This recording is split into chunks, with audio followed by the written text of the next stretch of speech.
Herkese merhaba, yeni bir videoyla karşınızdayım. Bugün bu oyunu neden oynadığımızı kendimce yorumlamaya çalışacağım ve oyun içinde birkaç ufak tüyo, benim gözlemlediğim, yaptığım hataları ve sizin yapmamanız gereken şeyleri söylemeye çalışacağım. Umarım faydalı bir içerik olmuştur. Şimdi ilk olarak bu oyun oynamamızın en büyük sebebi çocukluğumuzun oyunu olması ve oyunun bir hikayesi olması. Onun dışında da görselleri zamanına göre çağ dışı kalması arkadaşlar. Bundan iyi görselli oyunlar da vardır ama işte Metin 2 ya da Night Online'ın yanında bu oyun biraz daha ayrışıyor. Görsel olarak çok daha muazzam bir oyun arkadaşlar. Haritası büyük. O yüzden bu oyun çocukluğumuzun büyük bölümünde bizle beraberdi. Yeri bizde ayrı.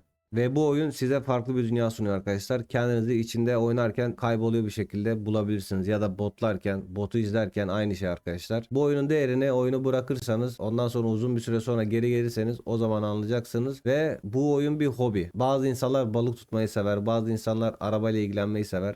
Bazı insanlar vardır gamer, sürekli işte FPS oyunları oynamayı sever. İşte bazı insanlar da, yani bizler bu oyunu oynamayı seviyoruz. İşten geldiğimizde 2-3 saat çara bakmayı, bot ayarlarını yapmayı, işte yeni kıyafetleri giydirmeyi, set bakmayı, stalları dolaşmayı. Bu bize keyif veren şeylerden başlıcaları ve bu işin ticaret boyutu var arkadaşlar. Bu oyunu oynamamızın bir diğer sebebi de bazı arkadaşlar için, daha doğrusu ticaret kısmı. Yani bu oyundan kafa yorulursa, emek verilirse para da kazanılabilir. Bunu zaman içinde kendiniz zaten görürsünüz. Oynuyorsanız da zaten biliyorsunuzdur. Ama dediğim gibi çok çok emek vermeniz lazım. Belli bir emekten sonra para kazanabilirsiniz de artık bu oran çok da yüksek olmaz yani, ama bunu yapan insanlar var. Ve bir diğer unsur, bu oyun kafa dağıtmaya birebir. Yani hayatınızda kötü şeyler olabilir, kötü alışkanlıklarınız olabilir. Oyuna tekrar başladığınızda bunların seyreldiğini yavaş yavaş göreceksiniz. Çünkü aklınız oyunda. Mesela 101 level olacaksınız, yeni bir silah takacaksınız, aklınız orada. Set takacaksınız, aklınız orada. Ya da 76 level olacaksınız, Sun artı 7 bir tane silah takacaksınız. Bu sizi ne yapıyor? Eve yönlendiriyor. Eve yönlendirince de dışarıdaki tehlikelerden, alışkanlıklardan, daha doğrusu yani kötü olanlarından bahsediyorum. İyi olanlarından da olabilir. Ama sizin ilginizi biraz daha buraya kaydırıyor. O yönden bence artı bir puan buradan oyuna yazabiliriz. Bunlar benim kendi düşüncelerim bu arada. Benim hissettiklerim bu şekildeydi. Siz nasıl hissedersiniz onu bilmiyorum ama gözlemlediğim bunlar benim. İkinci kısımda oyuna başlarken yaptığım hatalar arkadaşlar. Size bunlardan bahsedeceğim. Eğer siz de benim pozisyondaysanız ya da bu konu hakkında bilginiz yoksa, bizim lanet olası Medusa çıktı. Her neyse, faydalı olabilecek bir içerik olacağını düşünüyorum. Şimdi oyuna başlarken kayıt aşamasında iki tane seçeneğiniz var arkadaşlar. Birincisi Joymax, en çok bilinen. İkincisi de GC Planet. İnsanlar genelde bu GC Planet üyeliğini oluşturmaya üşenir. Çünkü direkt Joymax'tan halledilir ama GC Planet'in şöyle bir avantajı var. Silk %10 daha ucuz. İkisi de aynı şirket bu arada. İkisi de Silk Road. Ondan yana bir sıkıntı. GC Planet'te Silk'ler %10 daha ucuz arkadaşlar. Harcadığınız Silk'lerin %10'unu size geri veriyor. O geri verdiği Silk'lerle işte rezerve alabiliyorsunuz. Bu da oyunuzu gayet iş yapacak itemler. Size daha fazla hareket imkanı ve daha farklı avantajlar elde edecektir. O yüzden siz üşenmeden GC Planet üyeliğini, eğer oyuna tekrar başlayacaksanız GC Planet'ten açmanızı tavsiye ediyorum. İkinci kısım ise arkadaşlar, bot tercihiniz kesinlikle PH bot olmalı. Ben başlarken S bot tercih ettim. Çünkü PH botun varlığından haberim yoktu. Ya ara ara duyuyordum ama hep böyle kulak arkası yapıyordum. Hani ne kadar fazla olabilir ki, bir de S-Bot'u da çok beğeniyordum yani. Hızlı hızlı skill atışları, işte optimizasyon falan derken yani şans vermedim. Ondan sonra zaman geçtikten sonra sağdan soldan duyduğum şeyler, işte gruplarda gördüğüm PH botun özellikleri falan olsun. Bir de PH botu deneyeyim dedim ve gördüm ki PH bot bambaşka bir şeymiş arkadaşlar. Yani S-Bot'tan daha kapsamlı bir bot. Sizin de tercihiniz PH bottan olsun. Çünkü zaten PH bot Türkçe. O yüzden kolay bir kullanım sağlıyor size. Üçüncüsü VIP sistemi.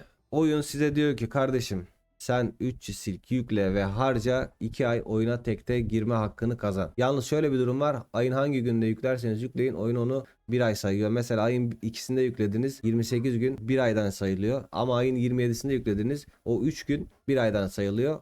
O bir ayı bu şekilde bitiriyorsunuz. Ondan sonra bir ay daha, ondan sonra tekrardan 3 silk harcamanız lazım. İnsanlar genelde ayın biri ve ikisi gibi silklerini yükleyip VIP oluyor. Silki de bu siteden alabilirsiniz arkadaşlar. Ben şahsen buradan alıyorum. Kesinlikle reklam değildir. Bu site Ersin'in Lordus kanalının kurmuş olduğu bir site. Komisyon oranı yok. Havale ile alıyorsunuz. Benim için değişen bir şey olmuyor. Başka yerden alacağım ama buradan alıyorum. Daha az komisyon ödüyorum. Kredi kartıyla alırsanız mesela MTC Game'de %4'lük %5'lik bir komisyon oranı var. Burada komisyon oranı yok. Diğer sitelerden de alınabilir ama benim buradan alma amacım kendisinin Silk Road topluluğunu ileri taşıma isteğidir. O yüzden ben de burada alarak topluluğun gelişmesine bir faydam olmasını istiyorum. Şimdi 300 Silk'le neler yapılabilir arkadaşlar? İlk olarak F10'a bir basalım. Bu aldığınız itemleri stall'da falan satabilirsiniz. Bu itemleri gold'a çevirebilirsiniz ve bu itemleri de gold'a çevirmeniz lazım. Çünkü 71'den sonra oyun size desteğini bırakıyor. Artık 9 degrede yeni itemlere ihtiyacınız var. Bunun için de gold'a ihtiyacınız var. Yani gold alırken dolandırılabilirsiniz. Ben 350 TL bir dolandırıldım.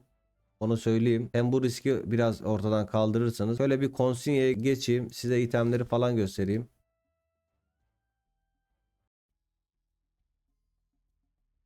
Evet, Consigne'ye geldik. Mesela 76 level oldunuz. Staff oynuyorsunuz diyelim. Light Armor giymek istiyorsunuz. 9 ekle bakıyorsunuz buraya. Mesela bunları almanız lazım. Bunları almanız için de ekstradan bir para yatırmanız lazım. Kratos serverında 1B yaklaşık 400 TL arkadaşlar. 400 TL yüklemeniz lazım. Oyun içinde alırsanız dolandırılma ihtimaliniz büyük. Güvenilir bir yerden almanız lazım. Onu da söyleyeyim. Böyle bu itemleri almak için silaha bakalım bir de. Mesela staff bakalım en fazla giden. Mesela Sun artı 7 staff 190. Bunu almak için paranızın olması lazım arkadaşlar. Yoksa bu şekilde oyundan keyif alamazsınız. Oyun size yük olmaya başlar. Peki hangi itemler satılabiliyor ya da hangi itemler daha hızlı satılıyor? Şöyle de bir Dovank'a gidelim. Arkadaşlar bak mesela bunlar silk itemleri satıyor. İşte rezerve, global. Bunlar da aynı şekilde.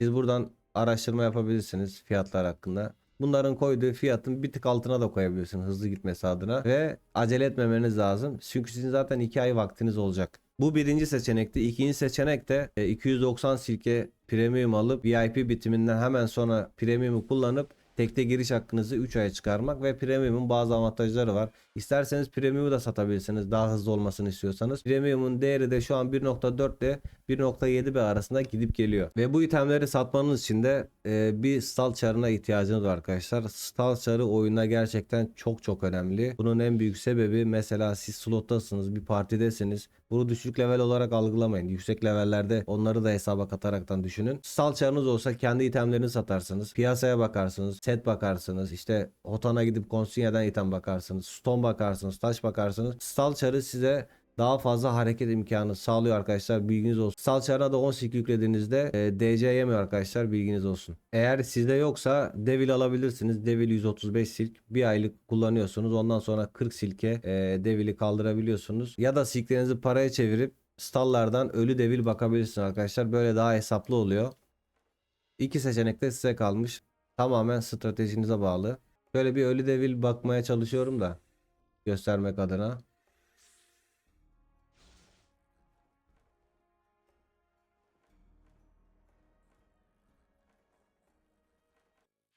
Burada mesela iki tane Devil var. 750 M koymuş ama biraz pahalı koymuş. Siz ara ara baktığınızda daha ucuza bulabilirsiniz. 450 M kadar koyanlar oluyor zaman zaman. Bu da Devil'in uyandırması 380. Burada 350 M Kratos serverında şu an bulabilirsiniz. Kendi serverınızda da işte piyasa araştırması yapmanız lazım. Salçarı olursa piyasaya da hakim olursunuz. İkinci yaptığım hatalardan biri de arkadaşlar Fellow Pet almak oldu. Aslında Fellow Pet almak hata sayılmaz. Çeşitli avantajlar da var ama ekstradan bir maliyeti var. Fellow Pet araba gibi arkadaşlar. Durduğu yerden yakıt yakıyor. Şöyle göstereceğim. Şuradan bir Fellow Pet'e girelim. Bakın çok güzel Fellow Pet'ler var. Hani görüntü olarak çok hoşuma gitti. Hepsi güzel. Hani hangisini alacağınıza falan da karar veremezsiniz. Ama sizin burada eğer almak isterseniz maliyetini söyleyeceğim birazdan. 130 zaten kendi maliyeti var. Buff Fellow Pet almanız lazım. Agresif ve defansif almayın yoksa Star'la 350-400 emek koymak zorunda kalırsınız. Yani onu söyleyeyim. Mesela burada buff yazıyor zaten. Bu buff, bu buff. Ondan sonra şurada en çok tercih edilen İnçarlar için bu buff. Bir de bir tane daha vardı da onu şimdi bulmakla uğraşmayayım. Toplamda 4 tane Fellow Pet var. 2 STR 2 inç şeklinde 2 ayrılıyor arkadaşlar. Onun görselini birazdan size koyacağım.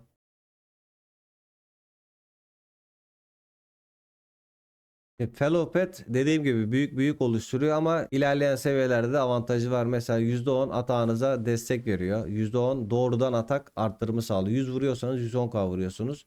Ama o da bayağı bir ilerleyen seviyelerde oluyor. Bilginiz olsun. Kasması da kolay değil. Ya ekstra bir maliyet. Şuradan bir Fellow Pet göstereyim arkadaşlar size. Mesela bak yanlış alınmış. Ya bunlar da tabii işe yarıyordur da ama en etkili buff pelopet. Yani zaten o kadar bir yatırım yapıyorsunuz. O yüzden almışken buff almanız lazım. Görüntüsüne aldanmayın. Üzülürsünüz sonradan. Ucuza satmak zorunda kalırsınız. Ben 300'e sattım yani öyle söyleyeyim. Agresif pet almıştım. Ve hiçbir işime yaramadı. Mesela bir tane Clox konmuş. Bu neymiş? Defansif pelopet. 400'e gördüğünüz gibi.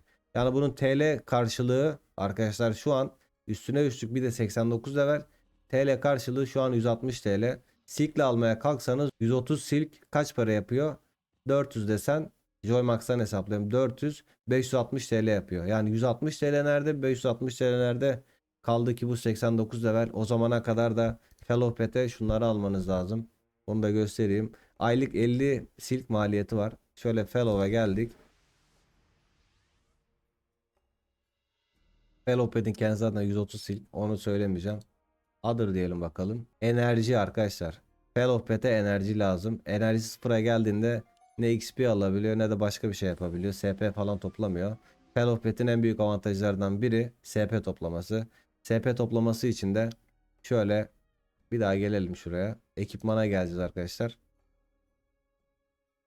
Ekipmanda da mesela gördüğünüz gibi çeşitli çeşitli ekipman türleri var. Sizin burada mantıklı olarak yapmanız gereken 90 günlük hangisi uygunsa o zaten fotoğrafta biraz geriye giderseniz görürsünüz. Hangisi uygunsa ona göre bir pack bag almanız lazım. Pelopetlerin enerjisi atçıda satılıyor ama ya çok uğraşırsınız. 30 silke alsanız sizin için daha iyi olur. Mesela bak burada satılıyor. 50 tane alsanız 100k. İşte sürekli bunu basmanız lazım ve potlarını falan da almanız lazım. Yani o sizi bayağı uğraştırıcı bir şey. O yüzden genelde tavsiye edilen o 30 silklik itemi almak. Deriyle beraber aylık toplam 50 silk Fellow Pet maliyetiniz oluyor. Eğer bu itemlerden uygun olanı alırsanız Fellow Pet'in üstüne binip SP'sini kullanabilirsiniz. Eğer bunları almazsanız ya da süresi biterse bu özellikleri kullanamazsınız arkadaşlar. Hello Pet'i ben arabaya benzetiyorum dediğim gibi. O yüzden ben şu an tercih etmiyorum. Ben de şöyle bir köpek denk getirdim. Bu eskilerden kalma bir köpek. Kurt daha doğrusu. Bizim kanalın temasına uygun, nostalji temasına uygun. O yüzden 750 denk geldi. Ben de aldım. En kötü daha yüksek bir fiyattan satarız. Böyle yanımızda bir takılsın bakalım. İsim vermeyeceğim. Bir diğer kısım ise arkadaşlar bir guild açmanız lazım. Guild açarsanız daha fazla yere sahip olursunuz. Normalde banka zaten max 5 ya da sikli alırsanız biraz daha üstüne ekleniyor. Ama guild açarsanız, guild'i de 5 level yaparsanız zaman içinde yaparsınız zaten. Şöyle 4 tane daha slot elde etmiş olursunuz. Onun dışında da başka söyleyebileceğim ne olabilir? Kaydınızı Doğanka alırsanız pot alırken falan herhangi bir şey alırken vergi ödemezsiniz. Çünkü Jangan'da şu an kaleler var arkadaşlar. Burada bunlarda vergi var. Hoton'da da öyle. Şurada görüyorsunuz kale isimleri var.